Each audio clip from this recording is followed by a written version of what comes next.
UFC fighter reveals that Alex Pereira is the only fighter who intimidated him and the only fight he ever turned down.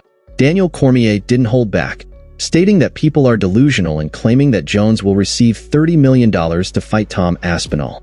Cain Velasquez also opened up in an interview, revealing who he believes will come out on top in the Jon Jones versus Tom Aspinall fight, and much more. First, check out what Chris Curtis said about Alex Pereira, revealing that the Brazilian was the only fighter who intimidated him and recounting the first time he saw him in person, getting scared by Alex Pereira's size. I don't care about any particular matchup. I like Kevin. I'm hoping he wins. If they put it back together, fine. If not, whatever. I'm just here to fight people. I don't usually say no unless your name is Alex Pereira, and then I definitely say no, but outside of that, I'm here to fight people. So whatever comes up, comes up. I just want to have fun fights. They offered me that fight before Bruno Silva, the Bruno Silva fight, or maybe it's the one Sean Strickland took and they offered it to us first. I was like, no. I'm not fighting him on kind of short notice. I was like, there's no way. Because not only do I not want to fight him, I'm not doing it on short notice. Because I met him in New York at Madison Square Garden, and we're in elevator and I'm like, what size are you? People who don't know Alex Pereira don't realize how big this man is in real life. Like, it is distressing how large this dude is. And you know what? I don't have an answer for this, so I'm just going to say no. I'm cool. I say yes to every fight but that one. I was like, I do not have a path to victory here, I'm fine. Islam Makhachev also gave an interview yesterday, revealing details about how the fight between his team and Nate Diaz's team happened. He also shared an episode where the American came face-to-face with Makhachev in a hotel and simply lost his tough guy stance. Next day, they put me close to the cage. I sat with Dana and Dana came to me and said, "You are a troublemaker." I said, "Dana, it's not my fault." We sat. Before fight day, I had a press conference. Fighters had official weigh-ins. We sat and Diaz started to show his middle finger for what? Maybe for someone, it's good, no problem. But that's not our style. One of the guys wore a mask.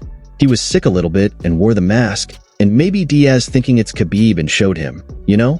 But that day Khabib was not in Vegas, he was in some other country. You know what's interesting? Maybe 5-6 months ago, I meet Diaz in the elevator in the Wynn Hotel in Las Vegas. He goes to me and says, "Respect, respect, respect." But what changed now? A lot of cameras come and always people change. We don't have something.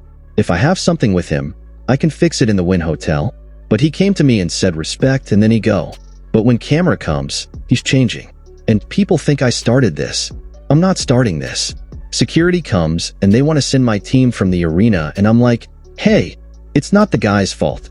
Sorry, you guys have to leave. You have to stay and do interview and your team has to leave.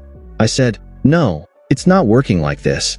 If they leave, I leave with them, and they canceled all interviews. Daniel Cormier was shocked by people claiming Jon Jones will get $30 million to fight Tom Aspinall. Cormier believes Jones doesn't have the draw to make a fight of that magnitude.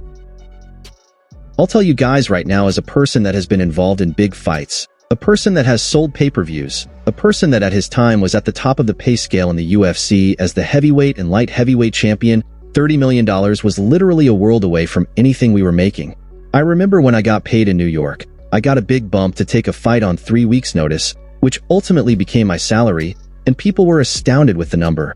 But I will tell you, it was a fraction of what that number that he's asking for is. It was nowhere near that.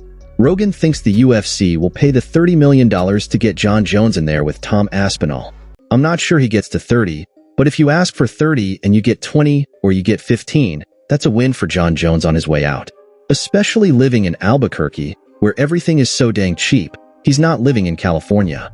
Conor McGregor comes back to fight and goes, I want $30 million to fight. The UFC considers it. Why? Because when Conor McGregor was scheduled to fight at International Fight Week, the gate was $22 million. Sustainable business. I don't know if Jones does that.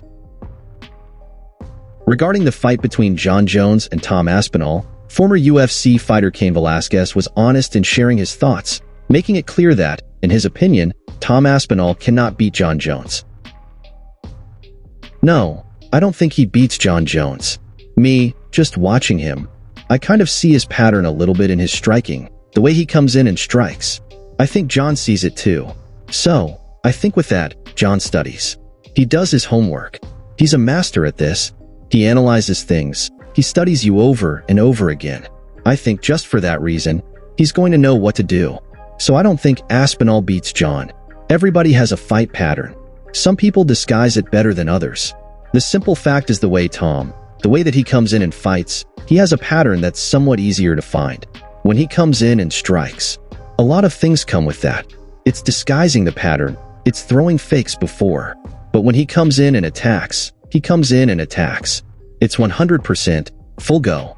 He comes in and glides in, lunges in, and does his attack. Not that it's not effective, it is. He's done great things with it. Look where he's at now. I'm not taking anything away from him. But I think that the type of guy that Jon Jones is, I think he studies him and he beats him because of that. Cormier admitted that while he thinks it's crazy for people to believe Jon Jones will earn $30 million to fight Aspinall, he conceded that Jones is playing a great marketing game. Jones said, "I ain't doing it." So then it made people go, "I want this. I want this." And when you want something, especially you, the fan, because you drive everything. When you want something bad, the UFC tends to make it happen. Will it make it happen to the tune of 30 mil? I don't know. I wouldn't say that it would happen, but what I do know is they will be far more willing to have the conversation. So for all the time, everybody has said how horrible Jones is. He's stupid. He's an idiot. Me being at the lead of this, very smart in the way that he's approached this, especially if he wins. Imagine if what happens to mixed martial arts, if Jon Jones beats Tom Aspinall after Tom Aspinall being the guy that everybody thought could beat him. You've got Tom Aspinall owing what he's done to the heavyweight division. Imagine if Jones wins. Imagine the position he will find himself in terms of negotiating power then. Nickal versus Khamzat Chimaev has always been a fight MMA fans would love to see. This week, the American commented on how he believes the fight would play out, confidently stating that Khamzat Chimaev wouldn't be able to handle the pressure and could never beat him. "I don't think there's really a guy in the world at 86 kilos that can beat me in wrestling. I think that Chimaev's good, but his biggest thing that's going to crush him in a fight against me is, dude, you're going to get tired. You're going to gas out, and I won't. You're not going to take me down, which is your best attribute. So you're going to have to strike with me. I'm probably going to be able to take you down. Maybe I don't hold you down on the ground forever, but I can hold you down there for a little bit, and the longer the fight goes, the worse it's going to get. Here's the difference between Khamzat and I. When I go out to fight, zero emotion. I'm competing. I'm here to win. Him, he's charged up. He's screaming. He's yelling. But guess what? If you want to fight and beat the guys who are the best in the world, you have to do it with your brain. That's the fight I've been waiting for a long time and, we'll make it happen. I think that it's just like that fight is massive and, it's been talked about since I very first started MMA. So I feel like the proper circumstance is for the belt. Like, it has to be for the belt in my mind. So, guys, Jon Jones will definitely get paid a lot to fight Tom Aspinall, but we'll probably never know how much he'll actually make. What about you? Do you think Tom Aspinall will really beat Jon Jones? Leave your opinion in the comments so we can discuss. If you truly love MMA and want to stay on top of everything happening in the fight world, you'll definitely want to check out these other two videos appearing on the screen. These two videos are extremely important, and I'm sure you'll enjoy them and stay well informed about the latest MMA news. If you like this video, make sure to subscribe to the channel and leave a like to help promote the content. See you next time.